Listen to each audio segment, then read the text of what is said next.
Hi there. Welcome back to Haunting Veils. Tonight's mystery begins with a promise meant to last a lifetime. An engagement celebrated with smiles, music, and champagne. A ring placed gently on the finger. A future carefully planned. But before the wedding day could arrive, death arrived first. The bride was found alone in the garden at dawn. The ring still on her hand. The joy still frozen on her face. And not a single sign of who had turned celebration into tragedy. The village calls it heartbreak. The police call it misfortune. Miss Marple calls it something else entirely. A crime hidden behind happiness. Because engagements don't end in death without someone breaking a vow far darker than love. Before we uncover what poisoned this promise, don't forget to subscribe for more chilling Miss Marple mysteries. Chapter 1. The Last Celebration.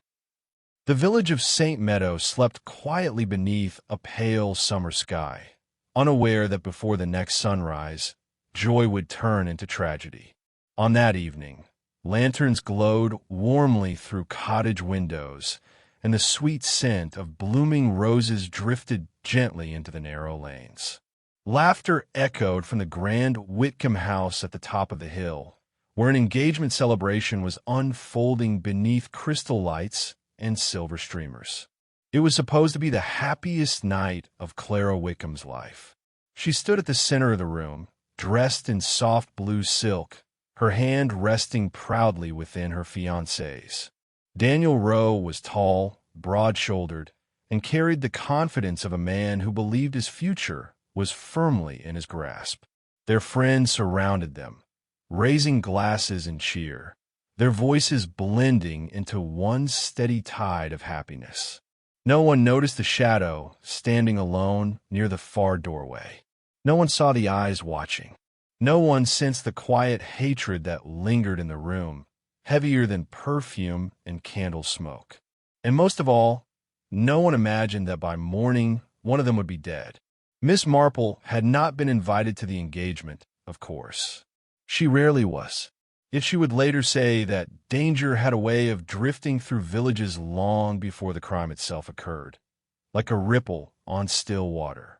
That evening, she had been sitting by her front window, knitting steadily, when she noticed an unusual restlessness in the air. Voices traveled farther than usual. Doors closed with unfamiliar sharpness. Even the birds had grown quiet too early. She looked toward Whitcombe Hill and felt a faint, uneasy tightening in her chest. Something, she could not explain what, was deeply wrong. The celebration lasted well past dusk. Music floated through tall windows. Candles reflected endlessly in glassware. Guests moved in glittering circles of polite laughter and rehearsed joy. Clara greeted everyone warmly, but beneath her smile, a nervous tension lingered. Those who knew her well noticed it. Clara had always been gentle, sweet-natured, and eager to please, and tonight she was trying far too hard. Daniel, on the other hand, seemed entirely at ease. He raised toast after toast. He laughed loudly. He placed his arm around Clara possessively, his grip just a little too firm. Tomorrow, he announced to the guests, we begin preparations for the wedding itself. No dilas, no doubts. A strange choice of words, but no one questioned him, except one person. Margaret Bell stood near the piano, her face pale, her fingers curled tightly around the stem of her glass.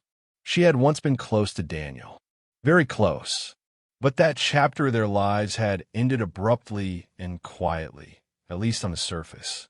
When Daniel's eyes met hers across the room, something sharp flickered between them. It vanished as quickly as it appeared, but did not go unnoticed.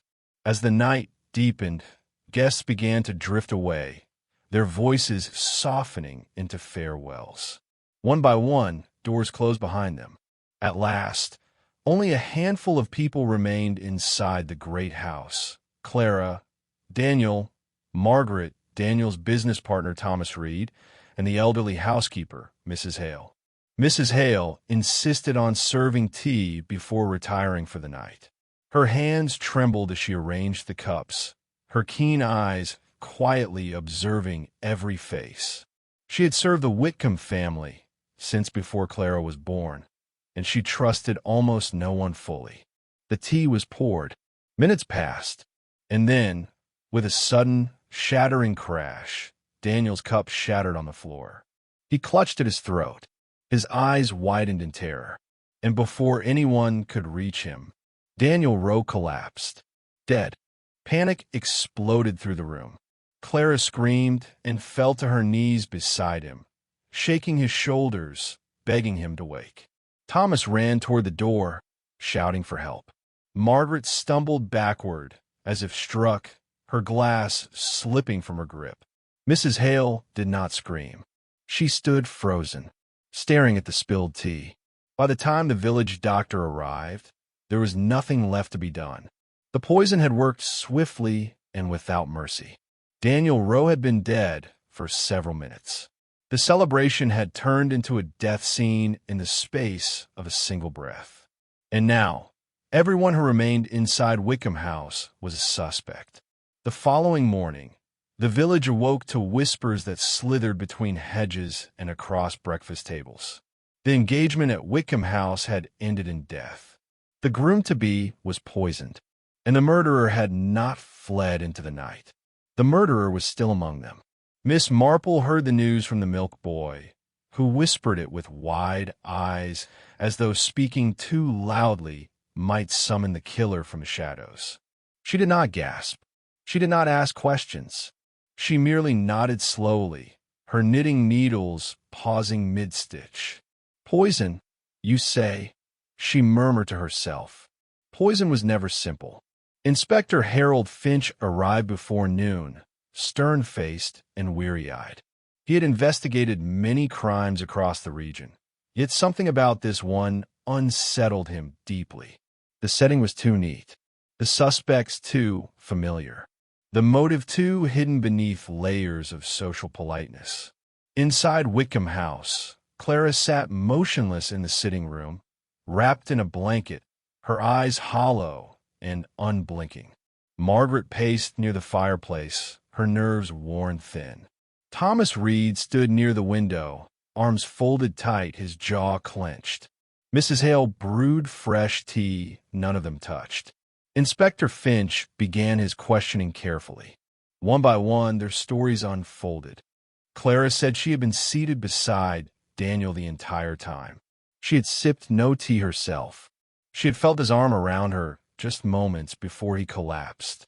She insisted through broken sobs that Daniel had been cheerful, kind, and free of enemies. That last part made Margaret stiffen. Margaret admitted, after some hesitation, that she had once been engaged to Daniel herself. Their relationship had ended badly. He had left her suddenly when a far richer opportunity, Clara, presented itself. The wound had never healed, yet she denied all wrongdoing. "I loved him once," she said quietly, "but I would never poison a man. Never." Her hands trembled as she spoke. Thomas Reed revealed that he and Daniel had been involved in tense financial negotiations. Daniel planned to dissolve their partnership once he married. Their argument earlier that evening had been, in his words, heated, but not murderous, Thomas insisted sharply. Mrs. Hale spoke last. "I served the tea," she admitted, "as I have done every night for over 40 years. The cups were clean. The water was fresh. I would stake my life on it." That was a strange choice of words. No one commented. By late afternoon, the house felt heavy with unspoken fear.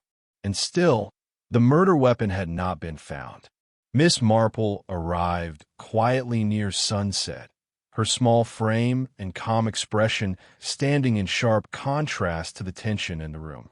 Inspector Finch had not summoned her, but well, Miss Marple was not a woman who waited for invitations when truth was at stake. She listened. She observed. She said very little. Her eyes moved from the faint stain on the carpet to the trembling hands to the untouched teacups sitting like silent witnesses on the tray. and slowly, almost imperceptibly, her brows drew together. That night, Whitcombe House stood under guard. No one was permitted to leave. Thunder growled in the distance as storms gathered beyond the hills.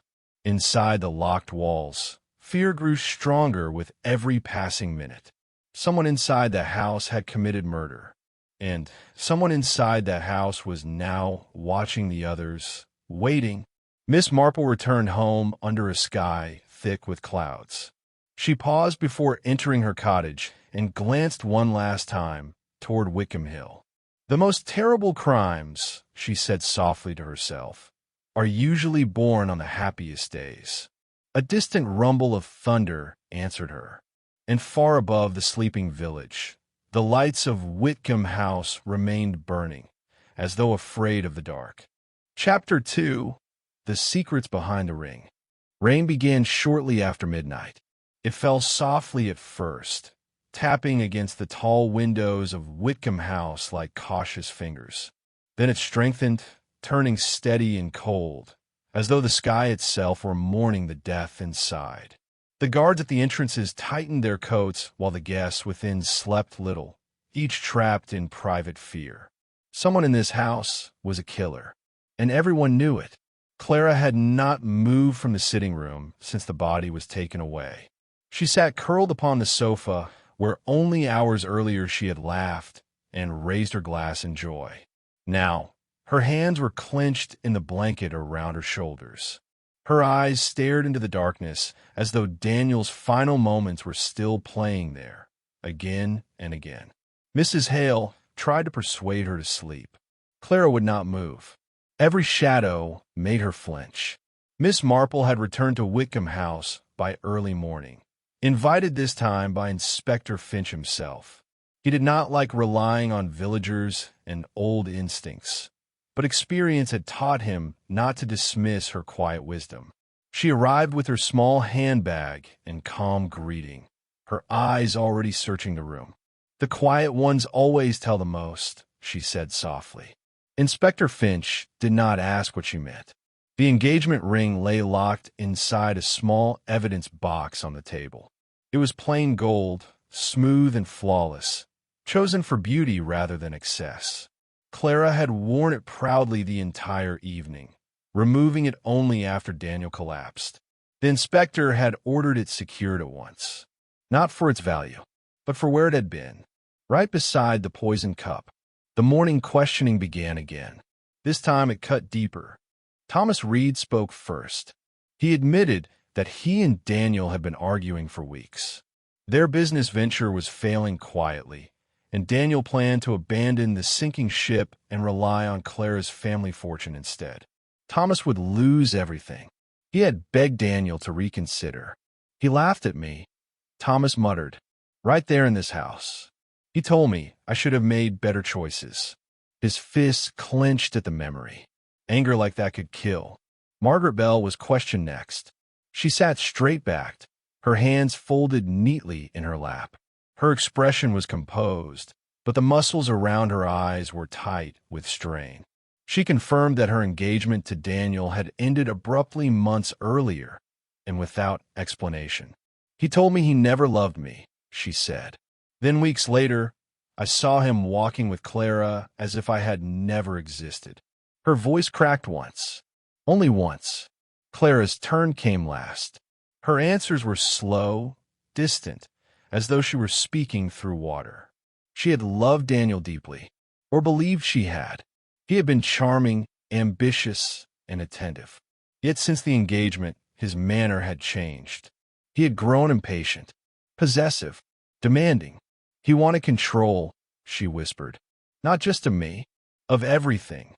Those words settled heavily in the room.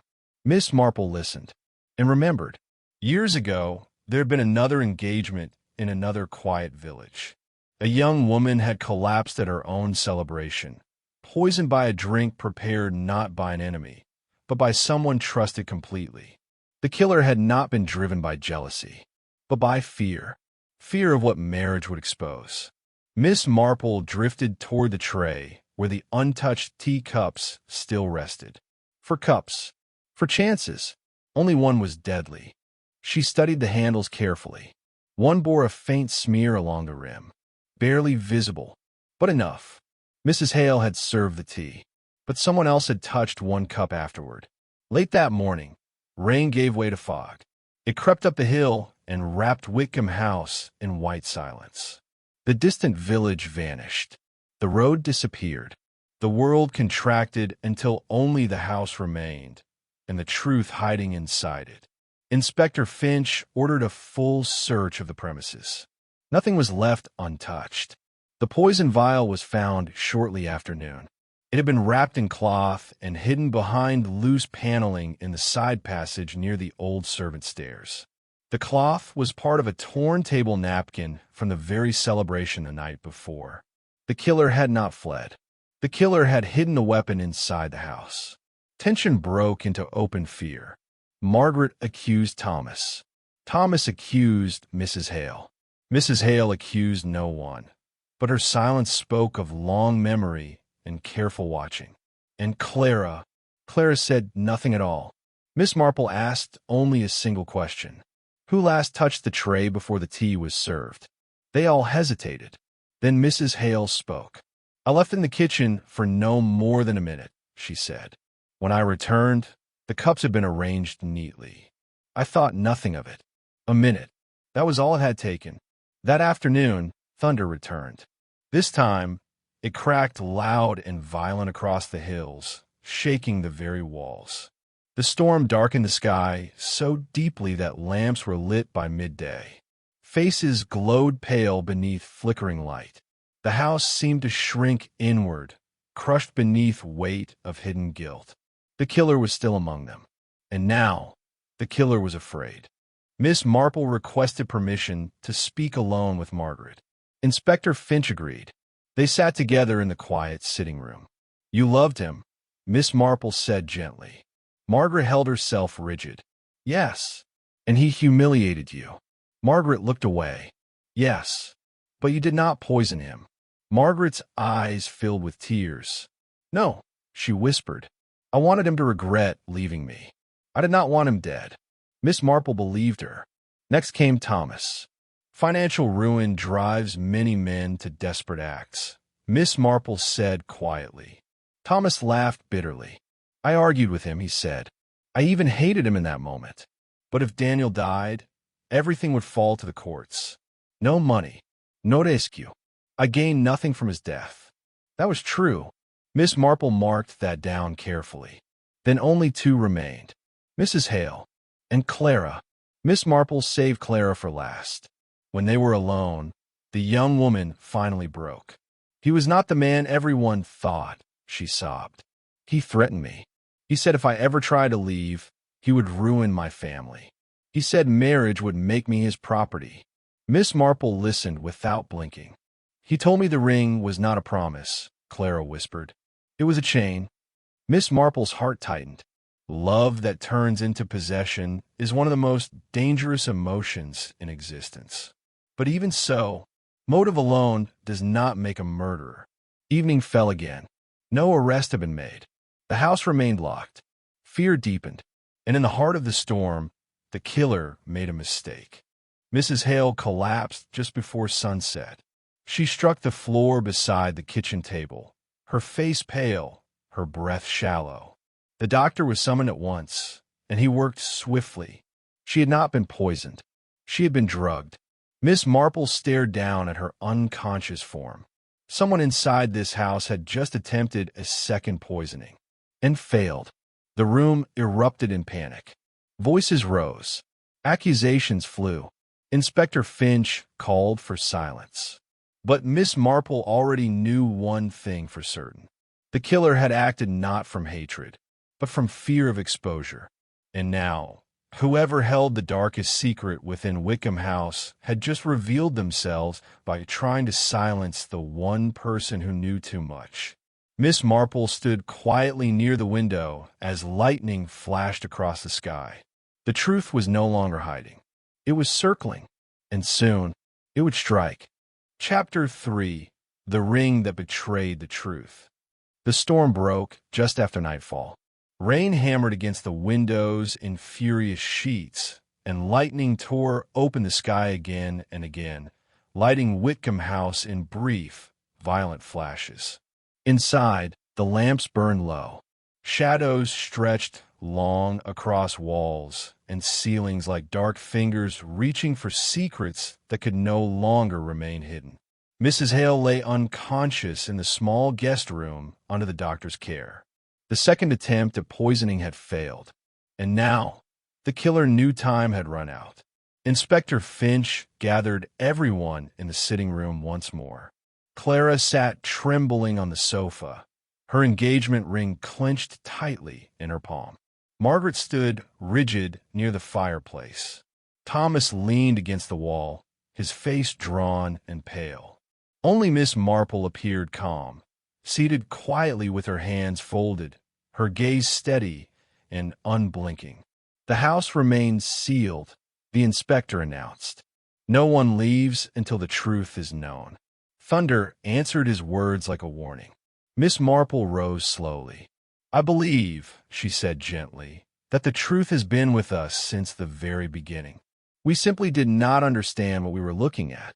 All eyes turned to her. The tea was poisoned, she continued. But the poison did not enter the kitchen through Mrs. Hale. The tray was left unattended for 1 minute, long enough for someone nearby to act. She turned slightly. Someone who would not draw suspicion by being near a tray in their own home. Her eyes shifted toward Clara. Clara froze. Margaret gasped softly. Thomas straightened. Inspector Finch's face hardened. Miss Marple, he said carefully, are you accusing Miss Whitcombe? I'm explaining her, Miss Marple replied quietly. Not condemning her. Not yet. Miss Marple walked to the table and picked up the locked evidence box. Inside, the engagement ring gleamed beneath the glass. A ring, she said, is meant to symbolize trust. Yet this one became the most important piece of evidence in the entire case. She opened the box. The faint smear found on the poisoned cup matched a substance later discovered on the inner band of this ring. It was not visible to the naked eye last night, but after a second attempt to poison, I knew where to look. The room fell silent. Clara's breath began to shake. Daniel did not poison himself, Miss Marple continued. Nor was the drink tainted by accident. The poison was transferred from the hand to the cup during a moment of closeness. She looked directly at Clara. When your hand rested near his glass. Clara rose slowly to her feet. Tears streamed freely down her face now. I did not plan to kill him, she whispered. The words struck the room like a blade. Inspector Finch stepped forward. Then tell us what happened. Clara's shoulders collapsed inward, as though the weight of the truth was finally too heavy to bear. He was cruel, she said. Not at first. Not when he wanted me. But once the engagement was public, he changed. He told me I was trapped. He told me he owned me now. Her voice broke. He threatened my family. He said if I ever refused him, everything we built would be destroyed. Miss Marple closed her eyes briefly. The ring, Clara whispered. He made me wear it every moment, even at night. He said it reminded me of who I belonged to. Margaret covered her mouth, horrified. That afternoon, Clara continued, I found the small vial in his coat pocket. I did not know what it was at first. When I realized, I was afraid. I thought he planned to use it on someone else. She swallowed. So I hid it in my ring case. Miss Marple finished the sentence quietly. And when fear overtook you, you acted. Yes, Clara sobbed. I only meant to make him ill. Long enough to escape. Long enough for everyone to see the truth about him. She shook her head violently. I did not know the dose was fatal. I swear I did not know. Silence filled the room. Heavy, unforgiving. And Mrs. Hale? Inspector Finch asked. Clara's voice dropped to a whisper. She saw me near the tray that night. When she confronted me today, I panicked. I tried to silence her before she could speak. Miss Marple stepped closer. The poor woman suspected danger from the start, she said gently. That is why she watched the tea so carefully. She trusted too much in routine and too little in human fear. Tears fell freely now from Clara's eyes as she lowered herself back onto the sofa. "I never wanted anyone dead," she whispered. "I only wanted to be free." Inspector Finch signaled to the officers. They moved forward quietly. Clara did not resist. The storm outside began to fade. Thunder rolled farther away. As Clara was led from the room, the house seemed to breathe for the first time in 2 days. Mrs. Hale survived. Margaret left the village within the week. Thomas buried his failed business and began again elsewhere. And Whitcombe House stood empty for a very long time. Miss Marple returned to her quiet cottage beneath clear skies. She resumed her knitting beside the familiar window. "The most dangerous lies," she murmured, "are the ones we tell ourselves in the name of love." Far away on the hill, the grand house remained dark and silent. The celebration had ended. The truth had won, but the cost had been terrible. If you enjoyed this dark Miss Marple mystery, don't forget to like the video, subscribe to the channel, and turn on notifications so you never miss another chilling story. Tell us in the comments, did Clara deserve forgiveness or justice? Your support helps this channel grow and brings more mysteries to life.